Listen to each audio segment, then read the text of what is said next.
Hello and welcome to About Effing Time live therapy session. We are in the house. We are in Geneva. Well, some of us are in Geneva, and Marcus is just kind of swaying from side to side, thinking he's in a band. And Captain Boring is now Captain COVID. He is stuck in home, and he is going to be responding to you on the live comments. Only. We have got someone that doesn't need any introduction. But Andrew, do you want to do the introduction? Please come off the bed and come and do the introduction. It's a sexy look, but no, this is Etienne from Baltic. I don't know if you've heard of that brand. It's just released a field watch. No, you got a one part of that, right? That's true. This is the dog himself, Richard Benck from Studio Underdog, who you may know from such things as the most successful 2 launches of recent memory, Richard. Oh. Yeah, so we're actually rebranding now. We've decided we're no longer Underdog, so exactly. we're rebranding to Studio Hot Dog. It's a big, yes! I'm coming on here to make this grand announcement. Changing the name, full rebrand. Look, speaking of hot dog, we wish we had have had a hot dog vendor out in the field for all the people that came early. We're sorry about that. Sorry about that. That was my fault, guys. I can only blame COVID. I set the time as 7, and my apologies. I was saying before, with George in Geneva, with Andrew in Geneva, I assumed it was, one of you two because there's an hour's time difference. It's a just explanation. But yeah, Adrian, that one's on you. I'm just stupid. I still can't read the time. So look, what we normally do at the beginning of this is where are you from? So let's hear where you're from. Love to know where you're from, what you're doing right now. Please don't tell us all what you're doing right now, but please do say where you are, because I know that 2 of us or 3 of us are in Geneva. Goodwood. Philippines, Nottingham, Goodwood, Sussex, awesome, student. Nice. Yeah, Dubai. See you shortly, Dubai. It's all right, Adrian. I got it. Amsterdam. You work back there, Adrian. Yeah, don't work him too hard. He's on his deathbed. New Hampshire, Barcelona. I can't read. Wow, Brussels, Dubai. London, Oregon, Coventry. Oh my God!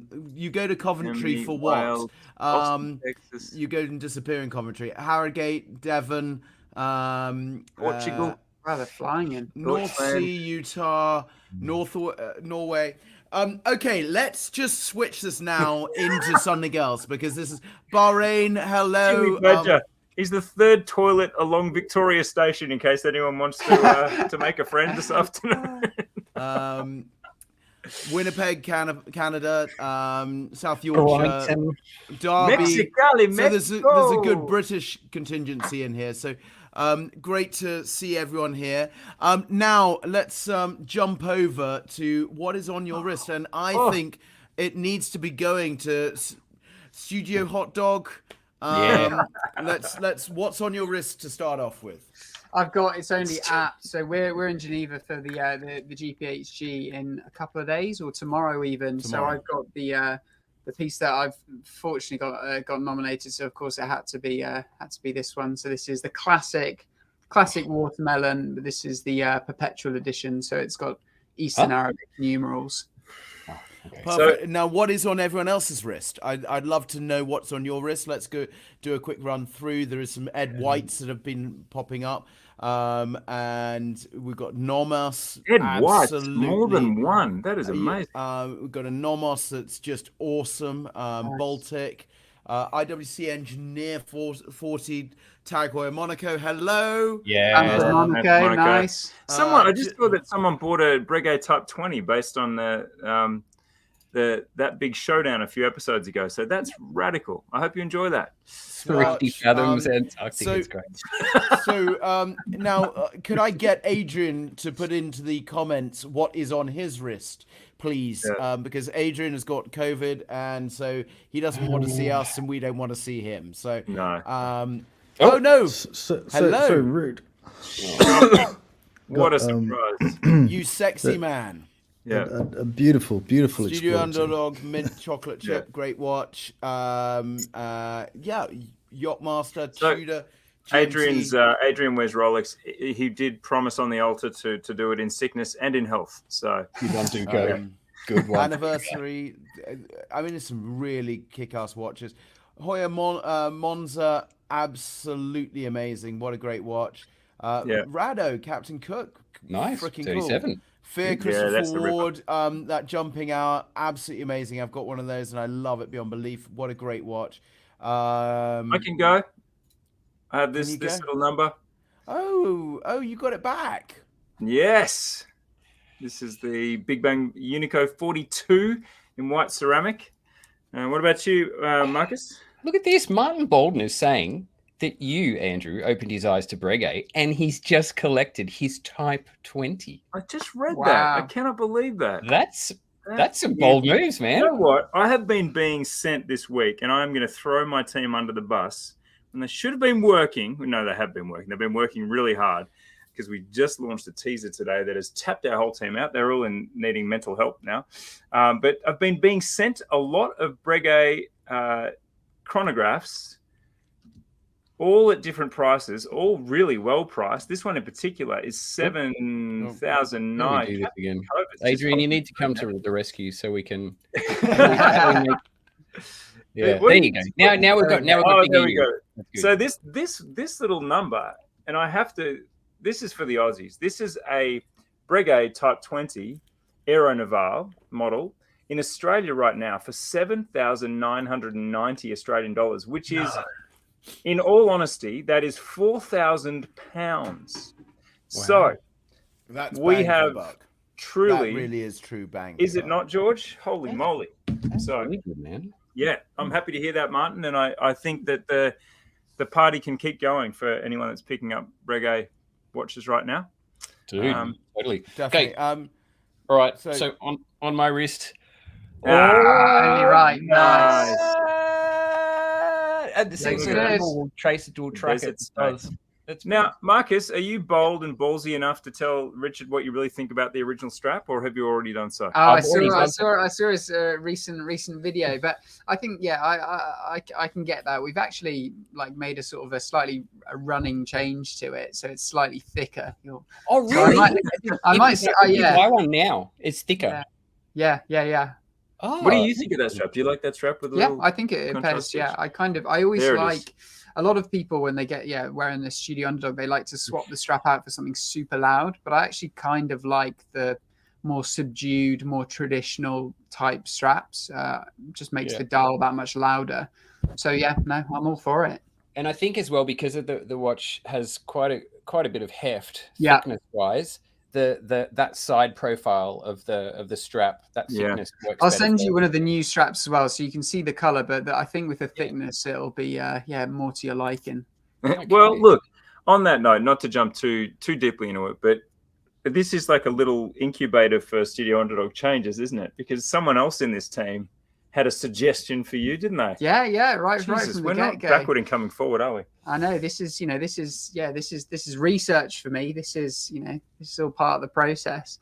No, pretty early on, but when I was developing the field watch, I showed Adrian some early prototypes, and the first thing he said was, the screws on the dial, are they going to be aligned? And I said, no, they're functional, so they'll be any which way. He was like, no. Just fix it. Went back to the drawing board on that one. Thanks, Adrian. And actually, even though they're aligned now, still the chaos that these screws caused, whoo. That's unkind, Sammy D. Sam D nailed it, man. It was bound to come out. That's so true. That's so true. Captain COVID, go back to your little. Anyway, I was going. George, what are you wearing? So I've just spent the afternoon with Tag Heuer. I know that you're at their table, Andrew. But I've just been with Tag Heuer, going through their archive, looking at some amazing watches, some amazing vintage. And luckily, I got back one of my watches from them that is called a calculator. Oi, oi, oi. But it's a yeah. Beechcraft double-signed calculator. Now, for me, this is what you could say a serious kind of bad boy of a watch. If Is that a slide rule? Marcus, what are you There we doing? go. There we go. We got it now. Yeah. Wow. Very, very Drink, professional. definitely drink. George, but is that kind of like the slide rule on a it's a time? calculator, so it rotates What is around. Beechcraft, George? What is that? Beechcraft is a US. I'm going to get it wrong, but a boating company. And for me, it was just one of those things that I love the calculator. I've got one or two calculators, and anyway, this is very, very, very cool. I saw multiple calculators. I saw some very special ones. I also put on one or two. What's the best way of describing it? One or two Dark Lords, and I was totally and utterly obsessed with it. How good are those trays, George? We got to talk people through this archive room where Nick Bebeck just bounces around like a little minstrel of glory and joy, doesn't he, Marcus? We've seen this happen where he's like, and there's this tray, and pulls out like a solid gold watch that was made for Cameron Diaz that she demanded have diamonds. Look, I'm going to give you a photograph. Like that's one trays. of the drawers of watches. Trays and trays. I mean, like if I show you the Dark Lord, you know, that's an but this is an original. Yeah, that was Dark the one Lord. Nick had on that day. I remember. So it's a wearable on the boat. But like That's even Darth this Vader vibes. this is a racing mate Monza, absolutely bloody beautiful. kick-ass watch. But then like a lump of gold. I'm like just a big lump of gold, and it just made me smile. That's total wolf. It's Wolf of Wall Street vibes. But then look, solid gold links. Look, F1. and I've just brought one on the internet just before this. There is a reason why I was late. I've just brought one of these, the original kind of like mixed colors. Look, also behind me, behind there. Look at these. Look at the Formula Ones. These are Formula Ones. Look at that color combination at its best. And I just loved seeing all these Formula Ones. But I went on the internet and I just picked up one of that blue and white one for 150 quid. Which is more than it would have been at the time. That's above retail, probably. Well, no, but what I would say to you is that is, it was bang for your buck. It was one of those things where you look at it and I'm just like, I don't know if it's working or not. I don't care. I loved that blue and white, and there's another special one that I'm now seeking after. But like, look at that. I mean, that is just even that dark combination. Is it in good nick? It looks pretty good nick. Well, this one's 100%. The one I got from the internet is definitely not in good nick. But they max out at about 500 quid, and they are literally the alternative to, someone's just put here, where is it? Someone just put here the alternative to the Omega Swatch. It really is. Someone else said, "Would you rather a Swatch Donut Simpsons or that?" So it's a strong case. Saying that, but I did. Just give me 1 second. You bought a Swatch for it. I think we know what's coming. Can I just address the fact that there's a lot of very unkind comments in the comments right now? Oh yeah, there it is. Oh, the packaging's cool. Let's unbox it. Unbox it live. What did I just? Yeah. Well, I can't really totally unbox it because it's a present for someone. But anyway. Oh, nice. Is that a gift? It's a gift for someone, and I just was like, they're just such a donut that they needed a donut watch. So Look, I'm just all like, for food on a dial. Exactly. I know you guys are watches on food, I know, but food on a dial is where it's at. But I loved how they did the packaging. I loved how the whole thing worked on that, and I just thought to myself, it was a great watch. But going back to Tag Heuer, what a bang for your buck. Go and look online. I just before this went on eBay, brought the watch. And the person has just sent me an email saying it will be delivered next week. I mean, that's freaking amazing. Cool. And for me, that's where I would say on these type of things, you can go on a voyage of discovery of great watches, and so that's my thing. I'm sure other people have found some great watches, as you just said about the Breguet. I mean, like, how cool is that? For not much money in the grand scheme of things, for a serious watch, you're coming out with something that's a banger and a half. So Marcus, can you highlight a comment? You talk, Richard, but Anthony, no, the one saying, "How do you feel about IFL watches?" I want to ask George that question in a second, but you go. No, I was going to say that watch that you were showing there. It kind of, I know poor old Captain COVID probably can't talk, but it reminds me of one of his old videos of like when he was talking about one of his first watches. It's got that similar look. I don't know if it was the same one or if it just kind of aesthetically looked similar with that kind of colourful bezel. Oh, I remember hearing about that. Was it Captain?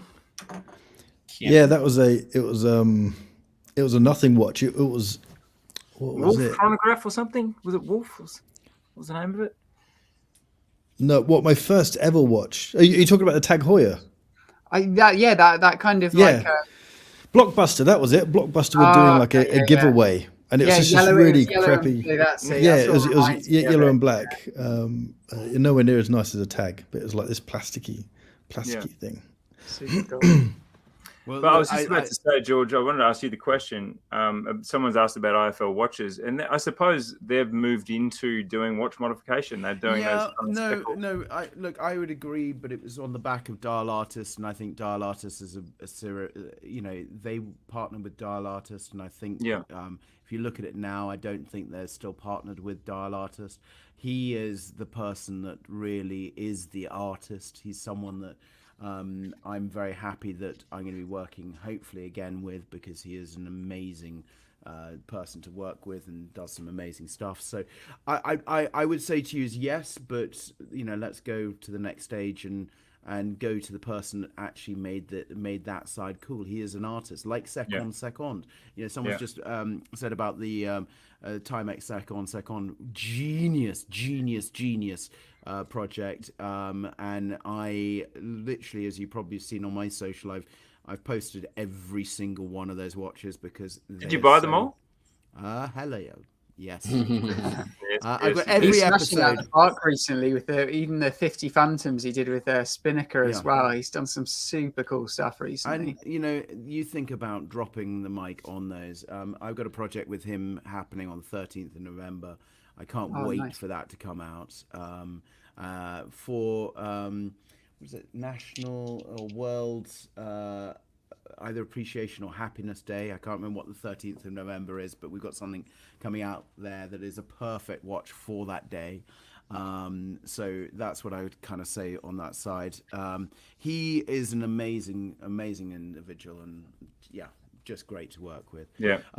So look, we are here because we're in Switzerland because it is GPHG. This is the big award show. Everyone wants an award show. This is the Oscars is the copy of the GPHG. Sorry, the other way around. The GPHG is a copy of the Oscars. I liked it the first way around there. It's not my saying. It was the guy that presented it last year and said it on stage. And I say, guy, this is the esteemed Nick Fowkes came out and said it, and I was very lucky to be a part of the jury last year, and I'm very lucky this year to be a part of the jury. So for me, that was a very, very good thing. So you've got someone that is sat in the room judging the watches. That's been a very interesting ballot system and how it's done. And then you've got someone that potentially is going to be a receiver of the award. And Richard is one of the British contenders this year. And you think if we go back in history, the launch of, not the launch, but an amazing watch like Underdog in 2021 came in, and they were one of the big brands there. And so it is one of those things. Yeah, it's good to see as well, like a couple of, I think it shows the progression as well of GPHG in terms of a few brands that are British or just even not being Swiss, I think is quite refreshing and quite different. So Christopher Ward are there as well with their bel canto. So I'll be cheering for them. Yeah, I'm cheering for them in their category. Yeah. The bel cantos. The Underdog, yeah. Thank you, Magnus. Yeah, very good. So the bel cantos are a great watch. But you think in 2021, Anodane, and if we go further back, there was some other brands that came in and did do this. You've got a massive or a great German contingency that came in.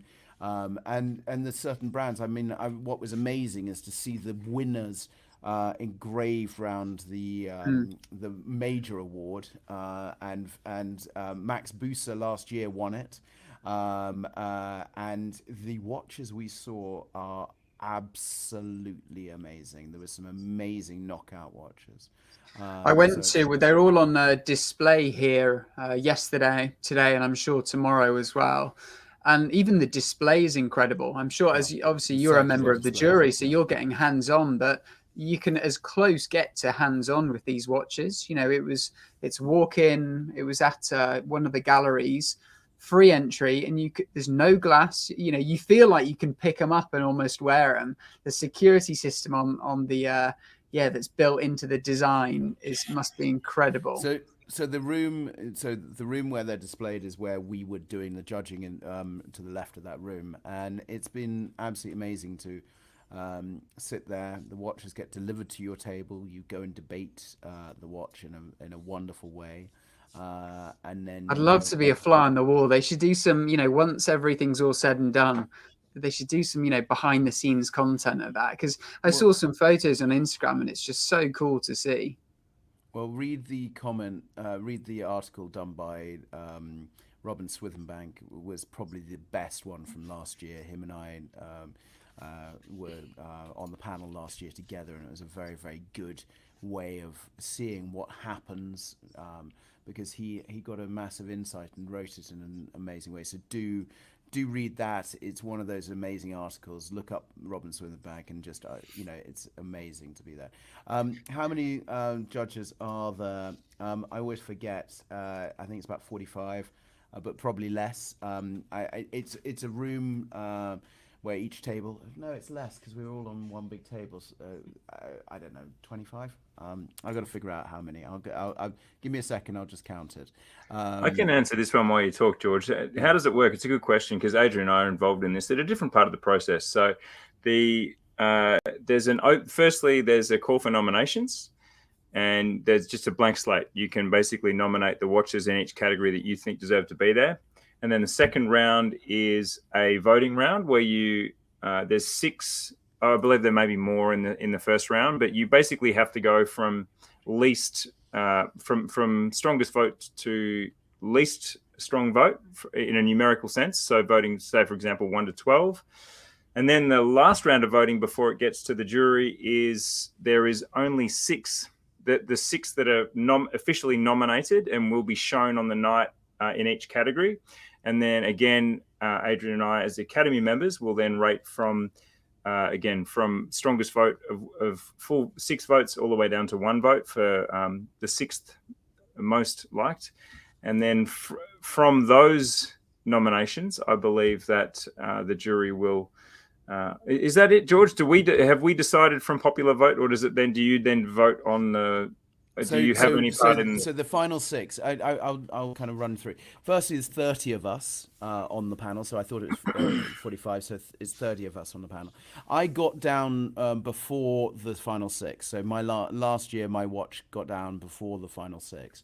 Final 6, then basically we get the watches in front of us, then we start voting. We're debating, and there's amazing people that make dials, hands. Look at the jury. This is an amazing, esteemed group of people. And so what happens is there is a big community of in the watch world, the GPHG, and that is the first voting, and then it's kind of going down and down and down to the thing that we're going. This is the rock star that's going to be the winner of this. Now the thing is, we don't know. I do not know. So that is the thing at the moment, is we do not know who has won on any side of it. The debating has happened on a sheet of paper that each one of us has to fold and give away. Oh, really? To someone, and then it goes through lawyers, and it's very, very, very well. So I saw in photos there was like, it was, people holding hands up. So that wasn't part of the voting process. No, that was us debating about each watch. Oh, and wow. Why they should be in there. What's the reason for them being there? Why is this on this? What's this on this? And it was very, very much, how it works. And it is, you think about it, when the first watches get submitted, so you have to be on the submitting process right at the beginning. You get asked if you want to submit a watch, and the biggest problem is some people forget to submit a watch, and some people then don't do that, because someone's just mentioned Bremont. I know that there's 2 or 3 watch brands that this year didn't submit for almost a bit of a kind of like didn't receive the email or didn't do it. No. Could I put my hand up on that one? Because yes, anyway, that's a side note. But what's interesting is it then is go down, and it's a whittling process of just, does this work? Is this watch great? This is where it's going. And the final 6, the Challenger brand, as you've been in there, Andrew, is absolutely amazing. When you look at this is a brand that's under 2,000 Swiss francs that pops into there, and there's some great contestants in there. Nomos, that Andrew, is another brand that you went to go and see, and a great brand, something that's got its own style. It's recognizable. Each brand has got something in there that steps into their own world. Longines is in there with that wonderful sector dial.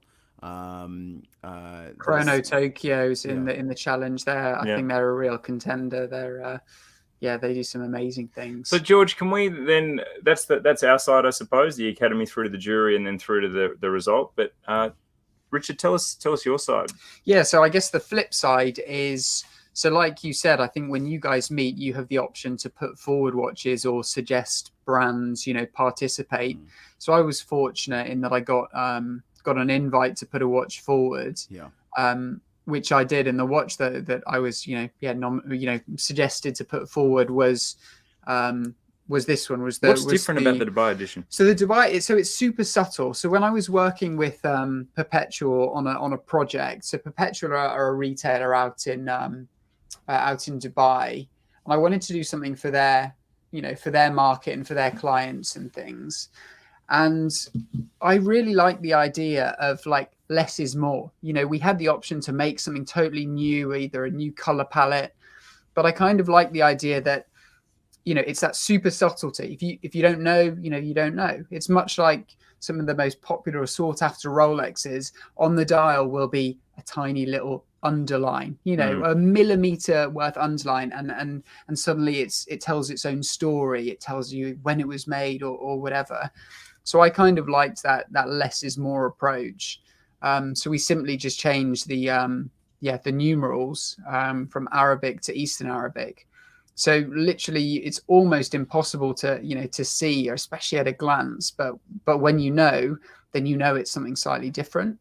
So that was a little bit about the project. So there you go. There's we did 50 pieces of each of the 4 core collection. So there you go. That's the Desert Sky with the Eastern Arabic, and it was great. I think it was primarily for the UAE, the Middle Eastern market.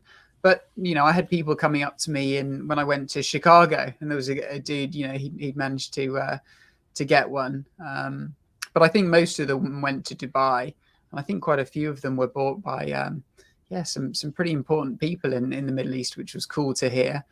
People wearing an RM one day and an SU the next. Like, pretty cool. Flexy flex.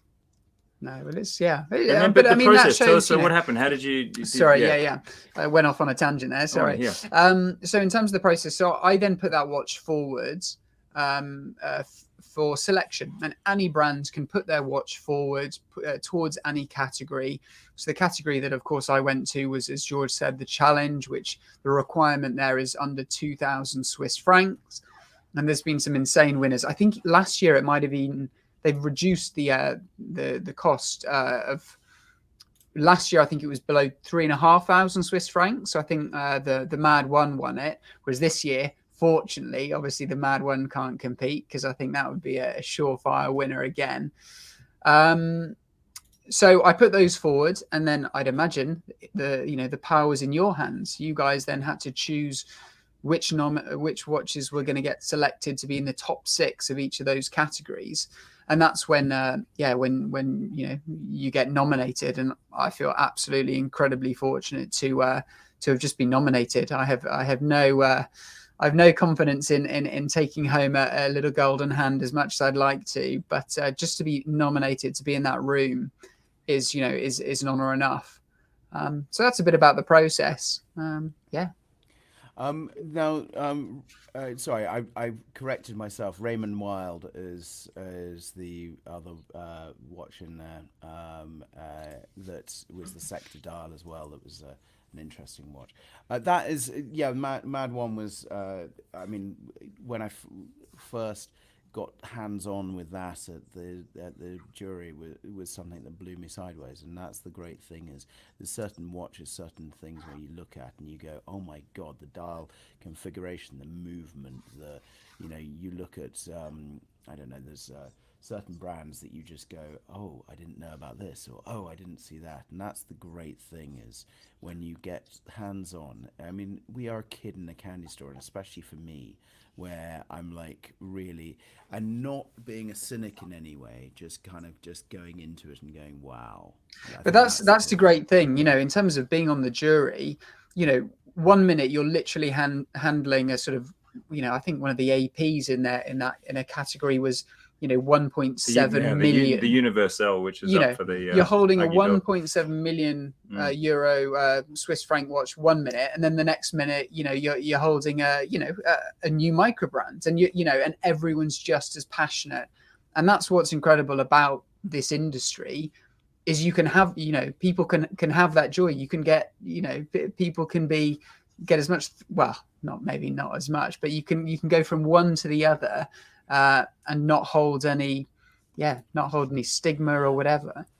Yeah, you're totally right. And the other thing is, what I'd also say is, when it was just amazing. I actually put one of the watches around my neck, and it turned up on social, but it was a £1 million necklace that has a watch in it by Piaget. Absolutely effing amazing. The only reason why I put it on my neck was because I had you don't need to justify yourself. I'd have done no. I put a black tie on because I had a black tie below it, and it we needed to see it, and it was like everyone else had multiple colors on their tops, and so the black tie actually made this pop, and then someone took a photograph of me. But it was really cool to kind of like, hey, I just had £1 million around my neck, or £1 million Swiss francs.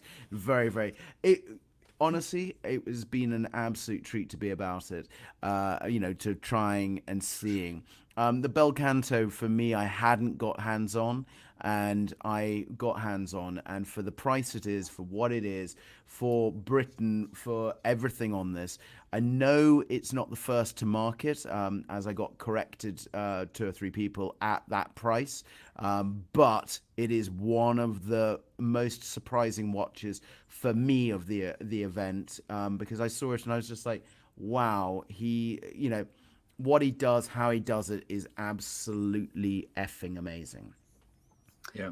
So what were the other 2 that were? I didn't realize there was more. Yeah, I kind of assumed that the Bel Canto was the first of its kind, really, in terms of its because obviously it's a modification of a jump hour, but it's still there's an article in Hodinkee, so this is why I did get corrected. Super and I'm just cool. going to bring it. I'll bring it up right now. While George does that, there's been a lot of people commenting on Richard and your doom we got him video. Marcus, did you happen to see that? No, which is this?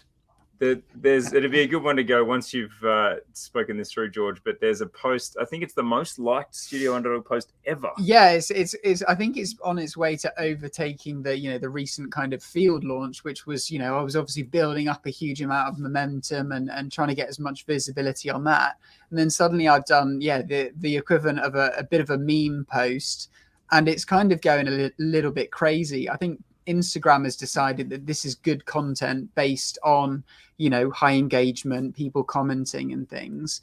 And it seems to be spread far and wide. Describe what it is. They don't even know. So I have a fairly standard or a policy that I've kind of implemented is I want watches to go to people that love what I'm doing, that, you know, are enthusiastic about the brand. And for one reason or another, Studio Underdog watches have a kind of a resale value. So a part of my audience will just buy those watches to sell them on. And my policy is if someone gets their watch, they get it in hand and they look at it and within a half a second, they decide it's not for them and they want to list it on eBay or whatever, that is absolutely fine. But what I don't think is particularly PG is when someone places a pre-order and well before they've received it, they list it for sale. So yeah, that first one there. So this was someone that listed one of the watches on eBay within a day for over $2,000. So I just went on and refunded it there and then. And yeah, basically just saying that I want to get watches on the people's wrist that love what I'm doing. And I jumped in and said in the comments, on the top comment there is that the dog giveth and the dog taketh away. Hell yeah, he does. People have been sorely disappointed, but that's been a talking point this week. Yeah, and you know, the funny thing is, you know, I get stick from it from one person. The person that I cancel obviously has something to say about it, but everyone else is kind of on board. And I think it's, you know, it's only right. It's only fair. As I said, if someone gets their watch and within a split second wants to get rid, it's not for them or for any number of reasons, totally fine. But if you're buying and just selling instantly, you have no interest in what I'm doing. It is purely just, you know, just a little a money maker. So yeah, I'm not about that. I'm trying to get into it, but I think it's the Master Singer, but I'm just trying to, I think it was the Master Singer, but please do correct me in the comments because I got corrected when I said, oh, you know, this is the first of this price and blah blah blah blah of the Belcanto, but I think it is the Master Singer. It might be, but interestingly, as a double whammy, I feel like Christopher Ward developed the movement for Master Singer. So... No, it was one of his people that was Yankee. That did the movement for it. It was on a modular movement, and Yankee did that, but he did it. What I read in the article, he came in later. Got you. Because that was the JJ021 movement or the JJ001 movement or something. But I think it's one of those things. Anyway, look, for me, this is absolutely amazing. I love that you are stopping people. I had that with the G-Shock back in the day. It was one of those things where, yes, you do get people that are pissed off, but it's one of those things that really could work. You know, because you're building that loyalty of your customers. So absolutely amazing. I think it is absolutely amazing what you have achieved, especially with this sellout of the latest watch. Absolutely amazing. That field watch, 2,400 and something. Yeah, 2,428, I think. Yeah, and one of them is in this room. Yes, me. Yes, I bought one. You've got talk, Marcus. Underdog. What do you got to say for yourself? Do you have anything to tell us this week, Marcus? Look, no, I do have something to tell you. Look, some of you may or may not know, I started my own very little segment on the Time and Tide channel called In the Metal. And in episode 1, I had a handful of Studio Underdogs on the table that I talk through. So do check it out if you haven't had a look at it. The show's just me talking watches in my kind of the way I do things, but I definitely crushed hard on the Midnight, and interestingly, segue. We're going to get to why that's interesting. Yeah, well, but it was interesting because, you know, Richard said that it was definitely that's the least popular. Yeah, so this is I've kind of done a nice little graphic that I sent out to my my subscribers earlier. So this is the split in sales across the range. So you can see that, like, I guess it makes sense in terms of, you know, people for Studio Underdog, they want color. So you're among, the 6%, which is, I think of the 2,400 sold is it's about 130. So yeah, you've got the rarest studio Underdog in a way. That's true. Right. Depends which way you actually true. That's true, right? Because you won't make 130 of them out there, man. Yeah. So, Marcus, I realize that this is our side hustle, is About Effing Time. We all have a day job, and the side hustle is About Effing Time. Now you are in the metal videographer, and I think to myself, that is absolutely amazing. And you think about this as Bark and Jack, the amazing NATO straps that he's going to be doing About Effing Time. It seems like this is our side hustle. It isn't. We do give a shit about this. We love the comments. We love you guys. We love we just love everything that you guys do, especially on this. So I'm really, really pleased at where it's going. Andrew, I want to kind of jump over to you. I want to kind of get as much as I can pull out of you. I want to pull out. There is a Zenith Time and Tide release. What's happening? Tell us more. Don't be shy. This is our personal community. We love you. We want to know. We want to see images. Is it on your wrist? Tell us more. It's not. It's got a Cyclops, I think. I don't have it here. But thank you for asking. Look, George is the king of watch releases. So this is just another day for George. But I am apart from you doing Popeye. You're not doing Popeye. We're not doing Popeye. I'm not going to do that. But we do have another watch coming, and I think you don't have to be a rocket scientist to deduce that this may have something to do with the Night Surfer, which we released just a week over 2 years ago. So just one thing, who is you've got some famous people that wore the Night Surfer.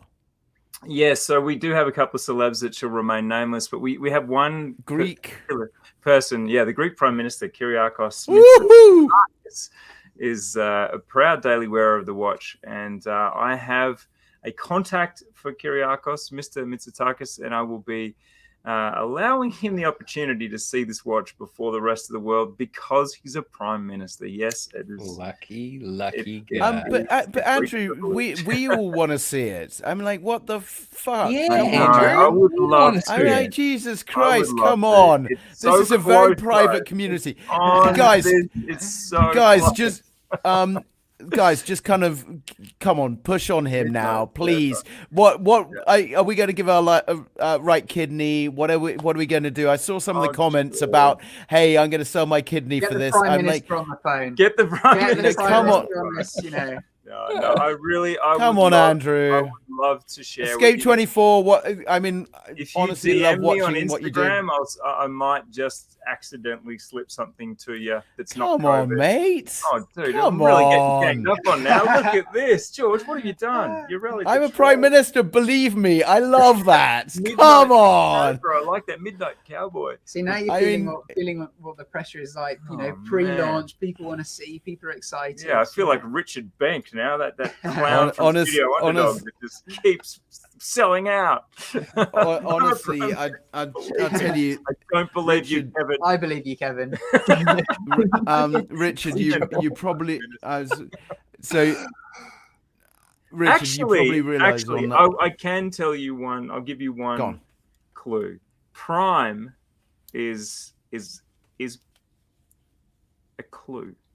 Prime Minister. Is it really a clue? Think that may be the start of the name of the watch. It may be Primero. Just for example, Well, I thought you were about to say Prime Minister. Secret. There is that's also on it's on your video because it's on the roadside. So come on, we already know that. I was like, I was going Optimus Prime. I was like, hell yes, that's awesome. You've just done something that transforms into something else. This is a new watch that is a reverso or something. Oh my freaking god! Actually, the Prime Energy drink is the only thing that has made more money than Richard Bank in the last month. So well done, Logan Paul, or whoever that is. Richard, you probably realize. Thank you. When you're launching on these watches, it's before you do it. I had so many people on social. I did a photograph of me somewhere, and I had my G-Shock on my wrist, and I didn't realize. And people zoomed in and said, "Oh, that's the new such and such." And it was one of those things where you just go, "Oh my freaking god!" When people go into something. So I know exactly that, because I've done a few videos where I'm sort of stood up on Instagram, whatever, and there's one that I did, and it took me ages to film it, because I was watching Andrew on one of his videos, and he's able to speak fluently with absolute bullshit. I stumble over my words. So essentially, this video took me about 100 takes. And just before I went to, was going to post it, I realized that there's a watch there that I'd not released, and actually to this day haven't released it. But so far no one's called me out on it. So I'm sure, see if anyone here in the comments is going to go deep dive into the archives of content that I posted, because there is something in there that's well, look, go back into his archives, but also look on our wrists as much as you can, because the thing is, we always forget. If we've got something on our wrist by accident, there's been 2 or 3 times where I've done that. George, can I please tell the truth about you right now? I love you, George, but you are slightly fibbing. George is the biggest tactical.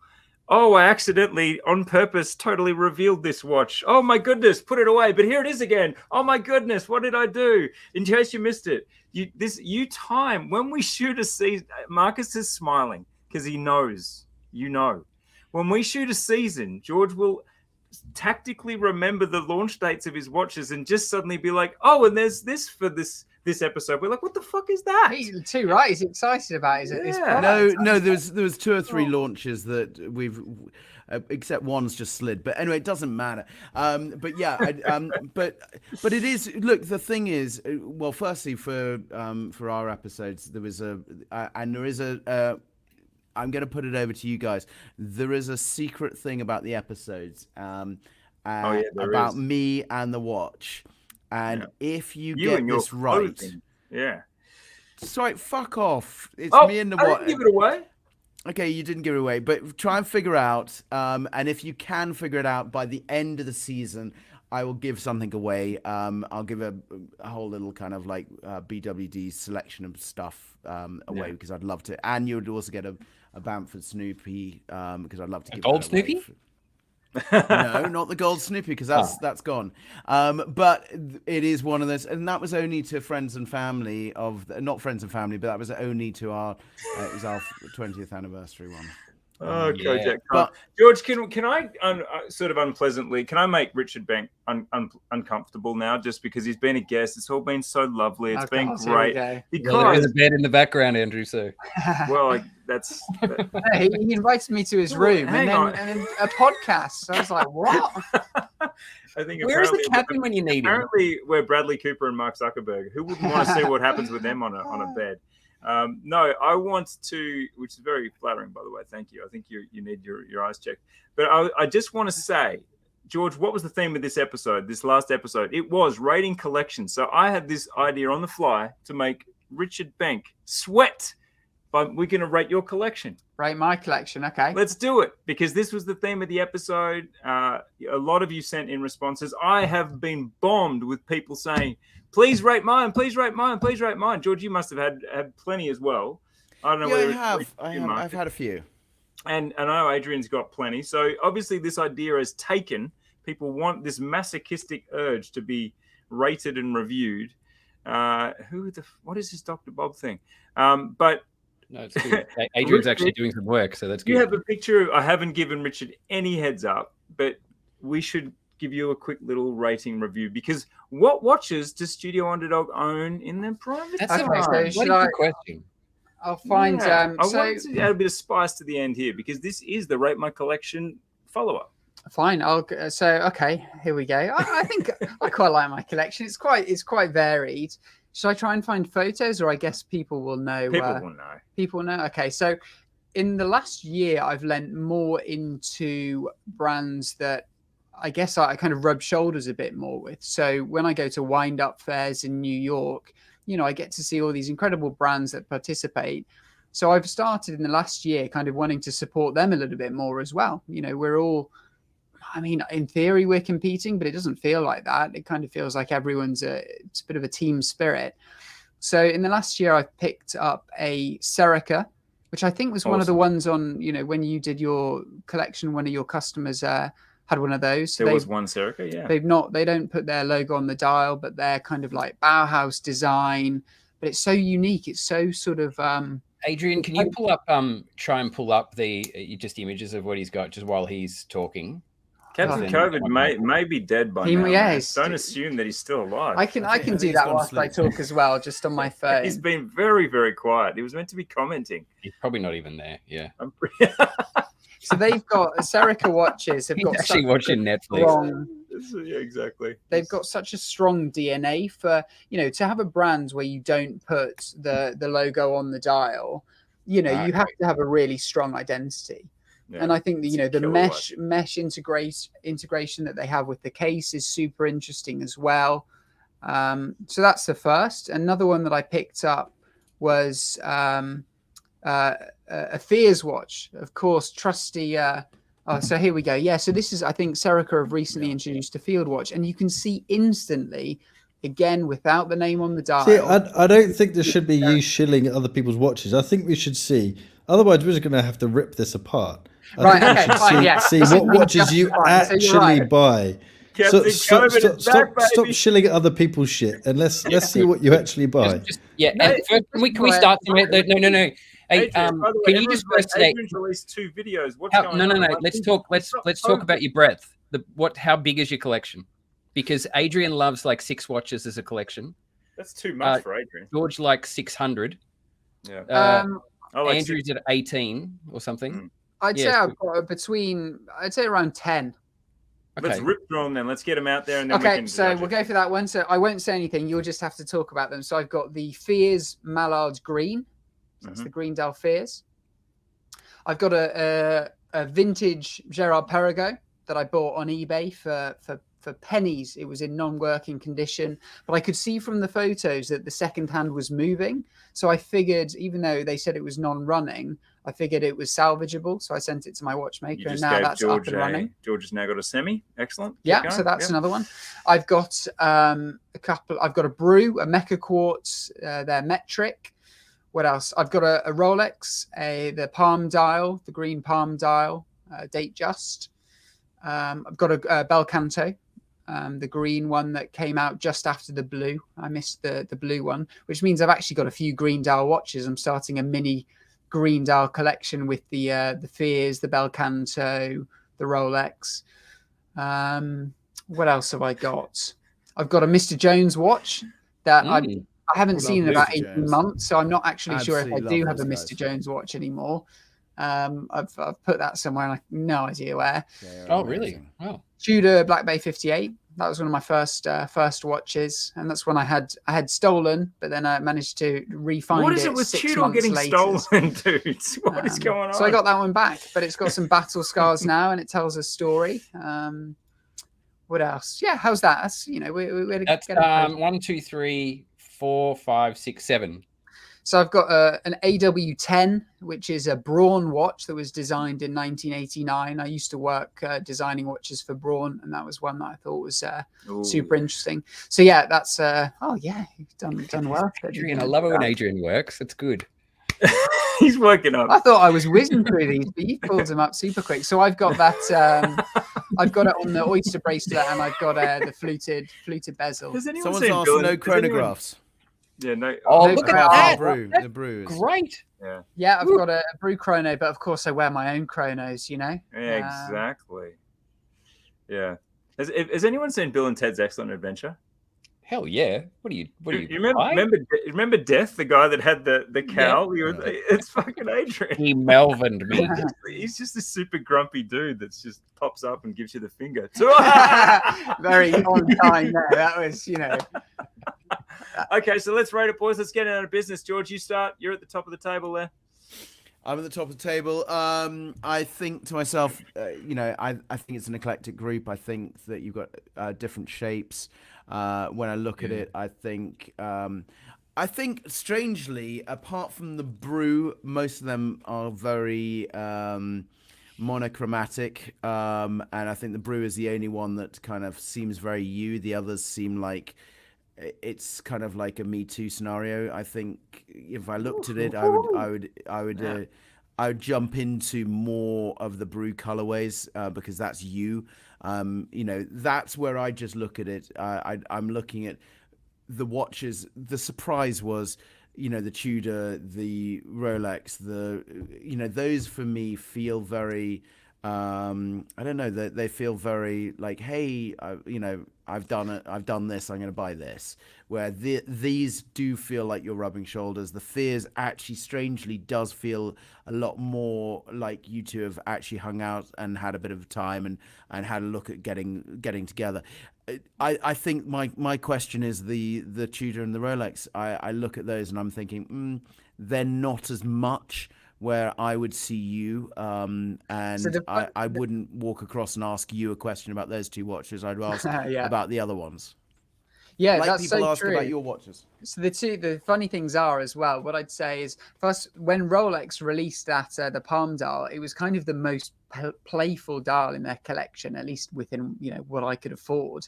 And you look now in terms of Baselworld this year, and they've got Watches and Wonders this year, and they've got the bubble dials, and they've gone like mega playful. Yeah, exactly. So this no longer looks like super playful.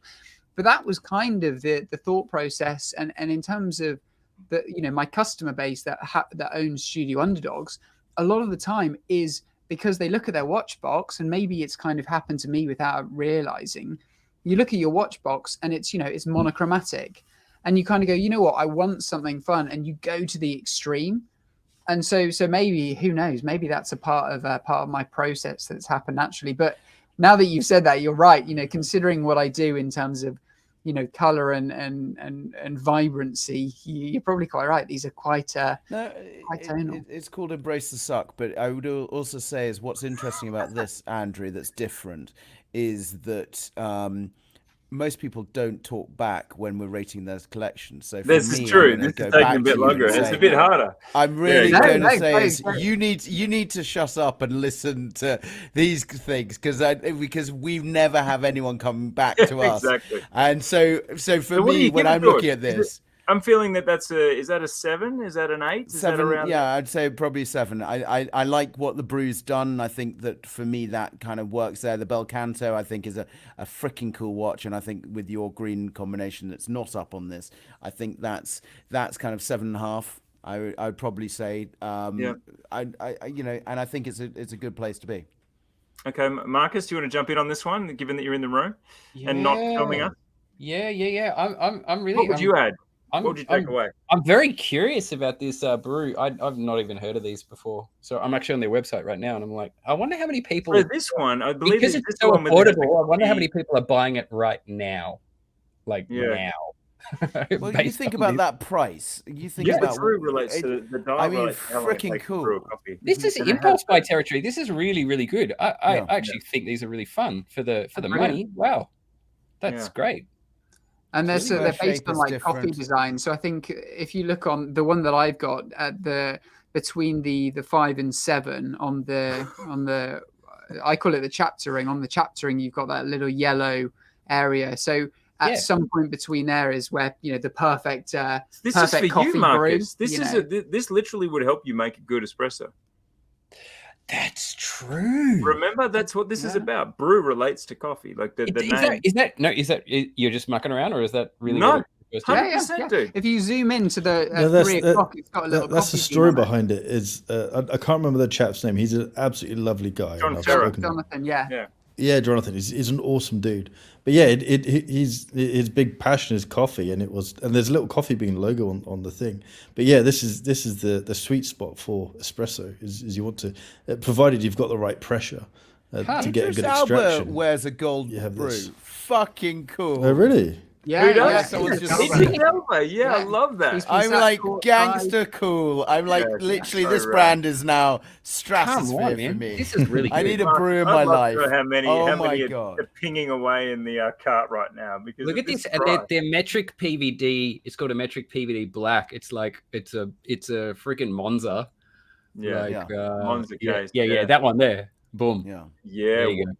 So when I was before I'd started Studio Underdog, I was looking to this guy, Jonathan. He's a young guy based in New York, super talented designer, and he's obviously carved out his own niche in terms of, you know, coffee themed watches based on industrial coffee machines, etc. And I was looking to him and I was like, you know what, if this guy can do it, maybe I can give it a go. And back in the days when, do you remember Clubhouse? And he's like, great, I've inspired this dude that's come. Well, so I was jumped in anytime he was talking on Clubhouse. That's a bit of a throwback, right? To COVID times. Anytime he was on, I'd be like listening because I'd be, you know, I guess I was interested, but it was a weird sort of research as well. And I sent him a message and I said, oh, can I pick your brain for 15 minutes? So I jumped on a Zoom call with him and was just asking him as much questions. Shout out. And this is again all before I launched. So he's done some super cool stuff since. I know that you say that it looks like the Monza. It actually looks like a watch that I saw today called the Indy. And it's a prototype, and there was only 2 or 3 on the market, and it's a Tag Heuer Indy, and it's almost exactly the same. Oh, really? What is it? Integrated bracelet or? And it's dial configuration is an Indy from Tag Heuer. Absolutely amazing. Can we get some numbers, guys? Can we do George 7.5, Marcus? Yeah. I'm going to give it a 7. Yeah, but I kind of get why you got the Rolex and the Tudor. That feels like the roots that you know, that's just your roots in the collection. Whether or not it's like a reflection of where you're headed as a watch designer / maker. Yeah. But I don't know. It'd be interesting to see in the next like 3-4 years, like whether you gravitate to some of those kind of more heavy hitting, expensive indie kind of brand, Ferraris, Porsches, Lamborghinis. You know, let's see. Magnus has said 4.5. Not enough Monacos. Fair enough. Yeah. Magnus works for you, and I think he's being very brave tonight. He gave you a 4 and upgraded to a 4.5. Yeah, Magnus, don't come in tomorrow. Good job that up by 10 p.m. Captain, have you got a number for us? No. I'd say I echo a lot of what George says. I feel like, but I feel like the Brew and the Rolex are the ones that stand out as I can see them being you. And what I like about the Rolex is similar to what I like about your new Field watch is how at a glance it's just a normal watch, but you look deeper and that's where you see the fun. And you have to understand normal versus this to understand the fun. But I think it's a solid cluster, and it's really cool seeing the Brew there because but brews don't connect with me and my styling. They're too fun and too different. But I really enjoy their journey and enjoy what they do. And actually, the more that I've looked at this, the more I could see wearing it, which is annoying. The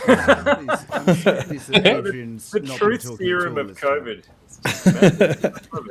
But yeah, I'd say that's a solid 7.5. 7.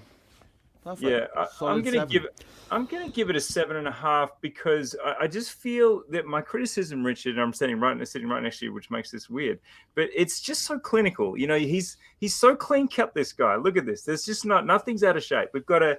We have a vintage GP, we have a Rolex, we have a 58, it's just like bang, bang, bang. He's just pinpointed a good holistic sort of whole collection and nailed it one by one. But there's no mess, there's no weirdness, there's no strap hacking. It's all just very clinical, and I feel like it is too perfect just like your current stubble situation. Now. It's just I think that makes a lot of sense though. Exactly what you said. Like I think that is kind of my approach. Like I do like, even though the products that I make are super loud and colorful, I like a lot of the Bauhaus stuff. You know, if yes, you like, if you spoke to my fiance, she would say that if the decor was up to me in my apartment, it would be great. It would be grey and white. It'd be a Hideki limited edition. It would literally be monochromatic. And then suddenly she comes in with yellow cushions and it's just chaos. But no, as weird as that sounds, considering, you know, the product I'm most known for is a watermelon themed, you know, whatever. The truth is that my kind of, what I lean towards is quite, toned down. Yeah, well, a lot of people have said you need a G-Shock in your collection, and you probably do. Yeah. It's I've got I got one of the blue. Well, this is going to bring it down. Maybe I've got one of the John Mayer Hodinkee. No, definitely not. The baby blue. Yeah. I think I've got one of those as well, and I think it's absolutely amazing. Look, on all of this, I would say to you is thank you so much for being a part of it. Someone's just told me to cheer up. I'm going to tell you to fuck off. And what I'm going to say on all of this is thank you so much for being here. And thank you for participating. This has been absolutely epic. I'm wishing Studio Underdog, I'm wishing you all of the luck for tomorrow night. This is going to be absolutely effing amazing. And I hope that you are wearing your tux and what are you going to wear? Prepared a few speeches. And imagine if he came as a big watermelon. Imagine if it was in a huge watermelon. I'm suited and booted, but I am wearing watermelon socks. So, you know, check out the ankle.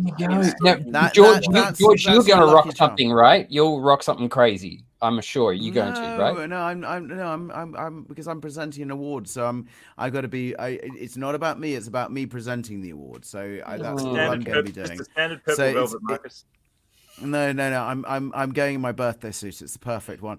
Anyway, look, thank you very much to everyone here. Adrian, get well. Tell everyone to fuck off right now. And Marcus, I love that your camera's following you because probably it's the only thing at the moment, but we love you so much. And Andrew and everyone, rock and roll. And we're out of here. Bye, guys. Okay, guys. Bye. Bye.